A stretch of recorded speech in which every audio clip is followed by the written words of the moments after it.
皆さんこんにちは、浦正です。今週も前半で妙の変わったところや触ったところの説明を行った後に癒しの水気をお送りしたいと思います。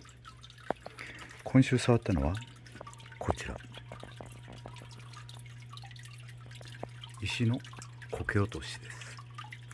前回にも少しは話したと思うんですが、苔が非常に多く、せっかくの石の表面、顔が見えなくなってきていたので、軽くブラシで落としてみました。立ち上げた当時の石の表面とはいきませんが、それでもある程度の苔を落としてすっきりした感じになりました。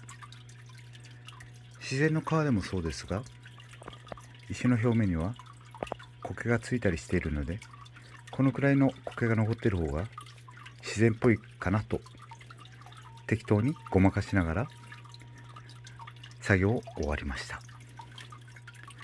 あとは定番の低床の清掃、水草のトリミング。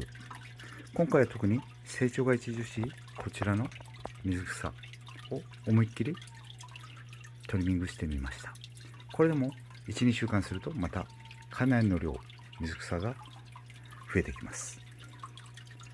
あとはこちらの水上葉、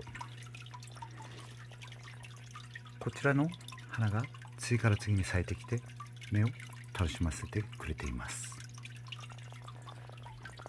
それでは癒しの水気をご覧ください。どうぞ。